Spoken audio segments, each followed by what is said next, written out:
When you hear the name Henry VIII, you probably think of his two famous daughters, Bloody Mary, known for her cruelty, and Elizabeth I, remembered as one of England's greatest queens. But there was another child, a son, born to be king, a boy whose short rule turned darker than anyone expected. Even his own father might have been shocked. His name was Edward VI. He became king at just 9 years old, and behind his crown was a boy trained to control, punish, and rule without question. Before his young life ended, he became one of England's most extreme rulers, and his death, twisted, slow, and full of secrets the Tudors tried to forget. This is not just a story about a sick boy who died too young. It's about how power, real power, can change even a child. It's about how a quiet, lonely boy became a symbol of control and fear. What you're about to learn may change what you think you know about the Tudor legacy.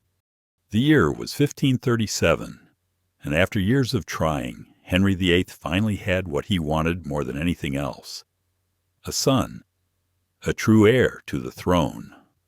Prince Edward was born during celebrations across England. People cheered. Churches rang their bells.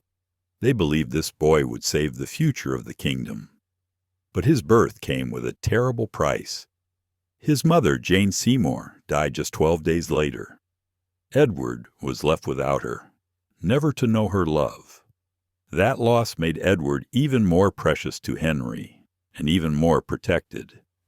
From the start, Edward was treated not as a child, but as England's salvation. He was watched by guards, raised by tutors, and told again and again that he had a divine mission. His whole life was planned out. Every book, every lesson, every person near him was chosen carefully. He was not allowed to play with other children or live a normal life. That kind of isolation would leave a mark no one could see. Not at first. His sisters, Mary and Elizabeth, had both been pushed away by their father. They knew what it meant to be rejected. But Edward was different. He knew only praise. Henry, maybe trying to make up for past mistakes, gave his son too much. Endless attention, constant flattery. Edward was the center of everything. And the people teaching him? They weren't just schoolmasters. They were radical religious leaders, chosen to shape Edward into the perfect Protestant king. From the time he was just 6, Edward was reading not just Latin and history, but harsh books about how Catholics were enemies of the crown. He was told that a king ruled by God's will, and that anyone who stood against him was not just wrong. They were evil. His main tutor, John Check, was a smart man, but a religious extremist. He filled Edward's mind with big ideas. That England was a special land, that it needed to be purified of anything Catholic, that Edward was born to finish what his father had started. By the time he turned 8, Edward could argue like a scholar.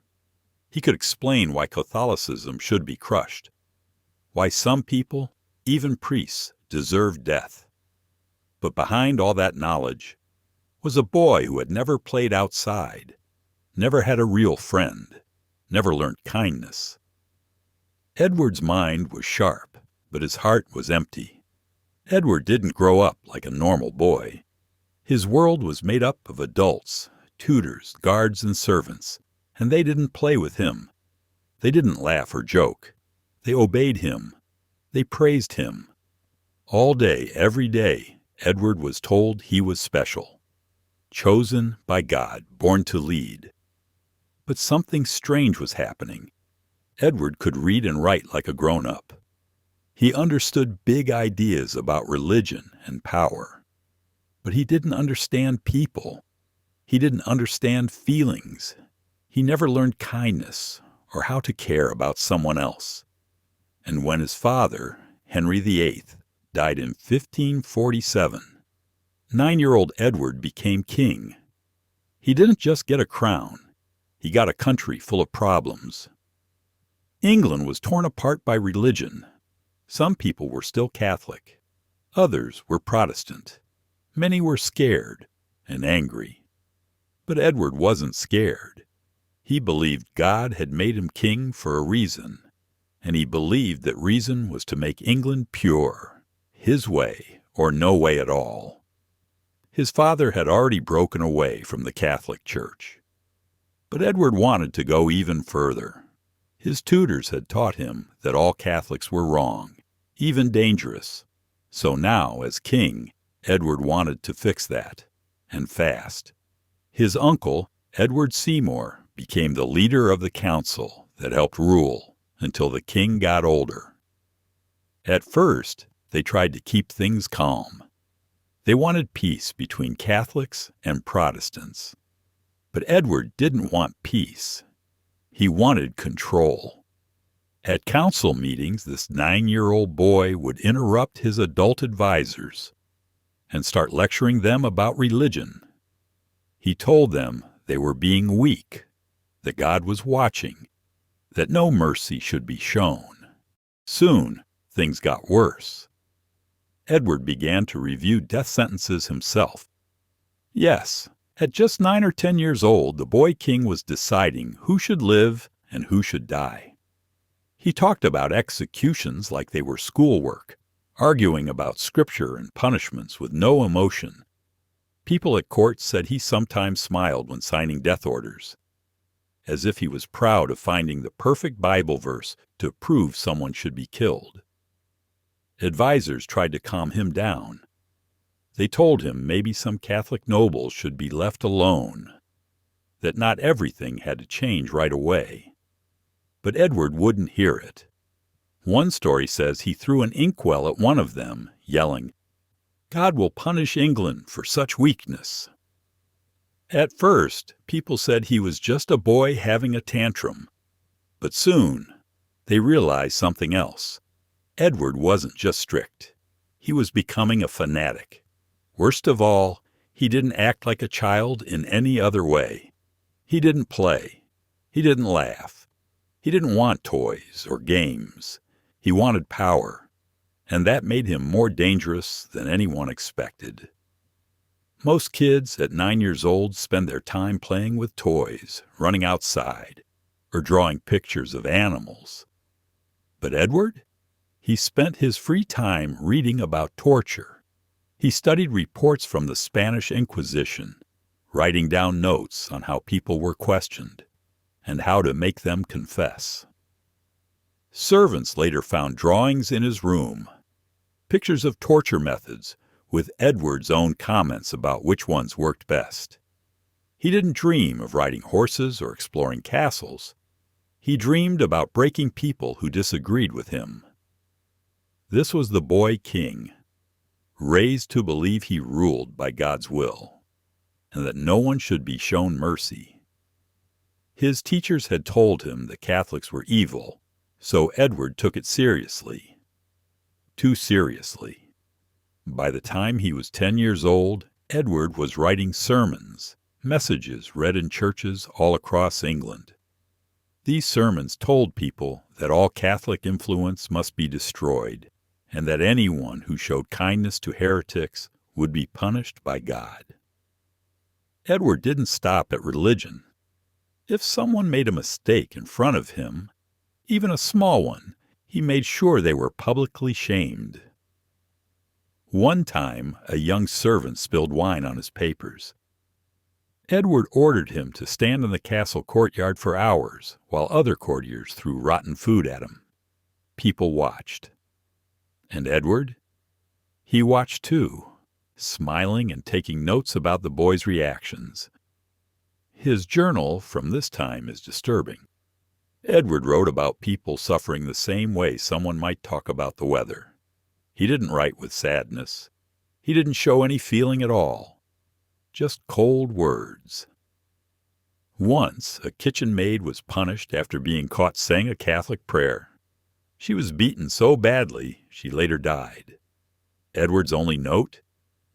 The correction was more effective than expected. That's it. No sorrow, no regret.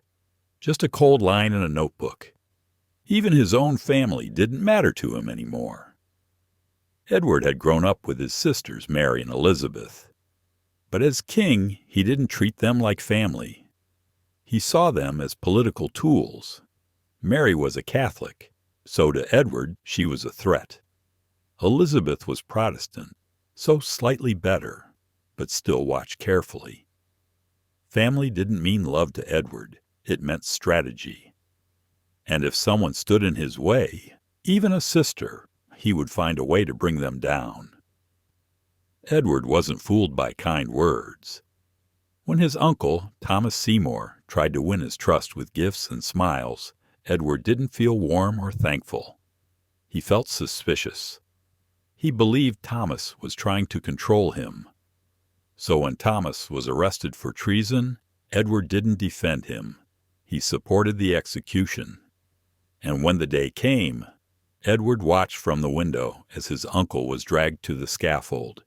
He showed no emotion. Instead, he wrote in his journal, comparing different ways people were put to death. Which ones were the fastest? Which ones were the most painful? By the time Edward turned 12, things had gotten worse. He didn't just sign papers. He started giving direct orders. If his advisors said to be kind or careful, Edward would overrule them. He wanted strict laws, especially about religion. Church became mandatory. Everyone had to attend.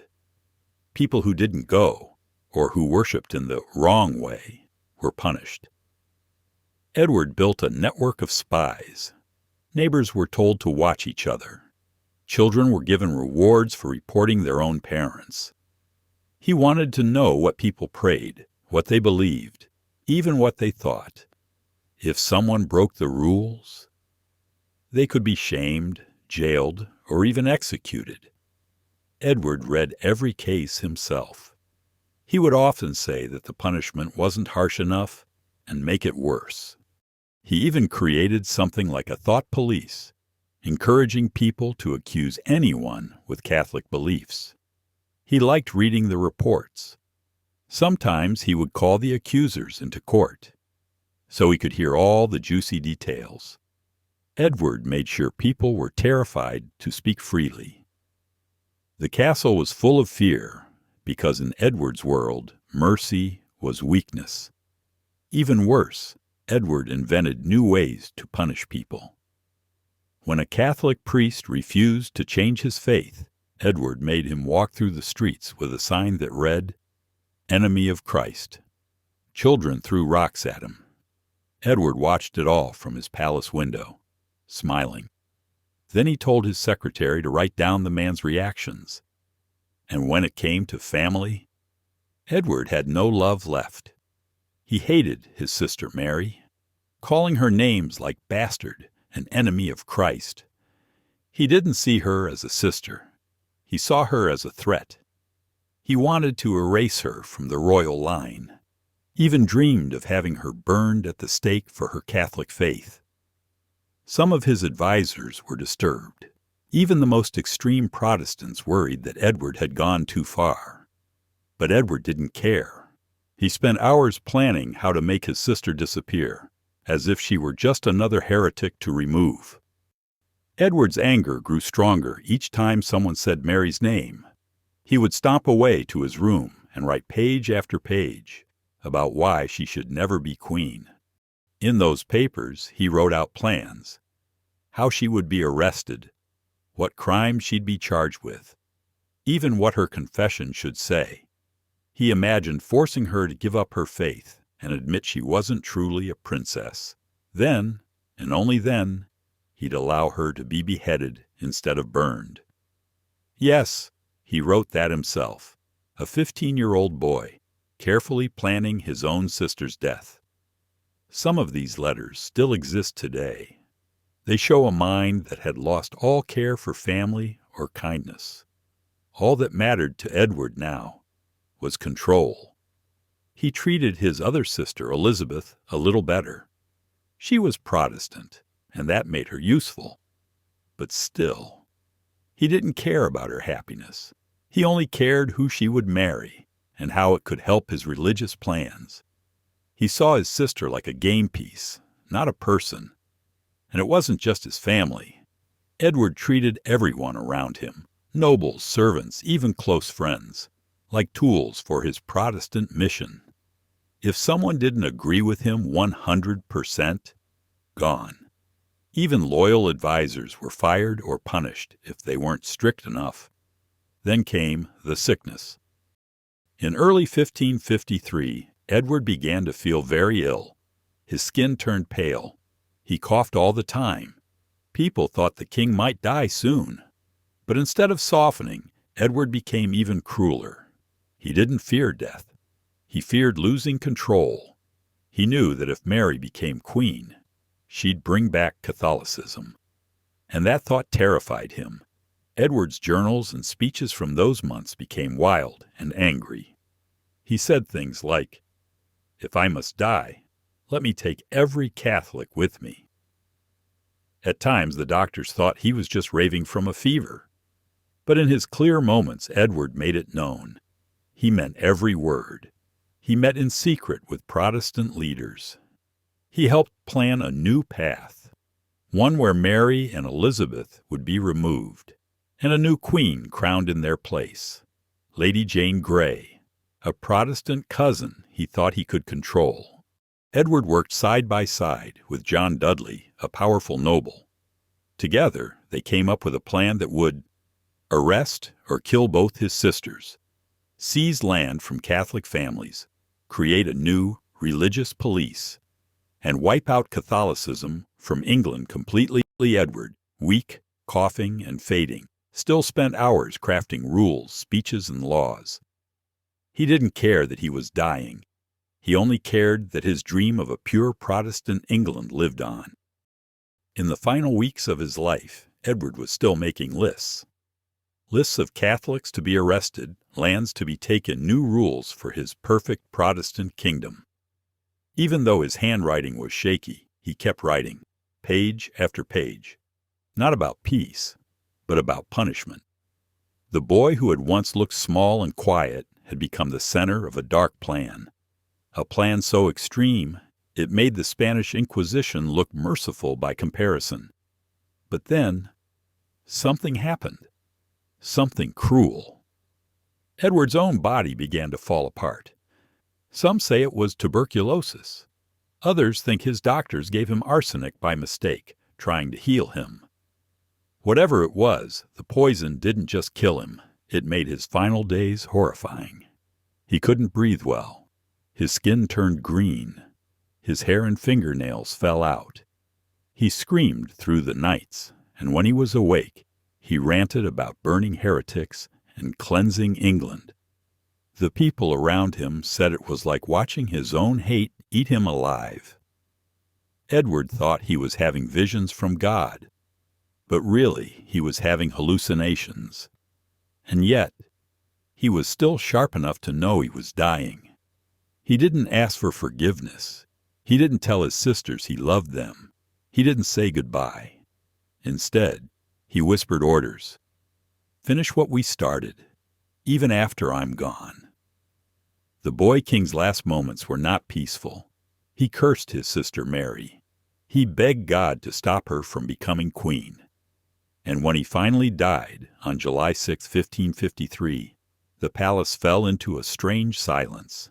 Some people wept, but others, even those who had served him, felt relief. They had feared what might come next. If the boy king had lived. Without Edward giving the orders, his Protestant plot fell apart fast. Lady Jane Grey, the girl he wanted as queen, was suddenly left alone. The nobles who promised to support her, they disappeared. And who rose instead? Mary, the very sister Edward had tried to erase. She became queen, with support from Catholics and Protestants alike. Even people who didn't love Mary agreed. At least she's not like Edward. The boy who wanted to make England a land of perfect faith had done the opposite. He pushed people away. He made even moderate Protestants feel afraid. Today, many people think Edward VI was just a sick boy used by powerful men. But the truth is much darker. New research shows that Edward wasn't just a puppet. He wanted the cruelty. He enjoyed the punishments. And he helped plan them. The boy king didn't become a tyrant by accident. He was taught that he was chosen by God. He was told he was always right, and he believed it fully. Edward never had real friends. No one told him no. No one taught him kindness or understanding. That's how a lonely child turned into a cruel ruler who used religion to hurt people and saw nothing wrong with it. His advisors were afraid of him. They couldn't stop him because doing so would be seen as an attack on God himself. In Edward's court, if the king said it, it became law, even when that law led to suffering. The scariest question is this: what if Edward had lived longer? He had already started building a kingdom where people were spied on for how they prayed. Catholics were locked up or killed. Children were told to report their own parents. He wanted to create a religious police. He wanted to erase every Catholic noble. He wanted to control not just what people did, but what they believed. And he was only 15. Edward's story shows that evil doesn't always look like a monster. Sometimes it looks like a quiet boy, with a crown on his head and a Bible in his hands. He thought he was saving England's soul, but all he did was fill it with fear. Some say his death was the greatest gift he ever gave his country, because if he had lived, England might have become one of the most cruel, controlling kingdoms in the world. His short reign reminds us of something important. Power without limits is dangerous. Believing you're always right can lead to terrible choices. And when a child is raised without love, he may grow up not knowing how to give it. Edward VI's life began with hope, but it ended in pain, anger, and fear. And in his death, England was finally free from the shadow of a boy who thought he was God's voice on earth.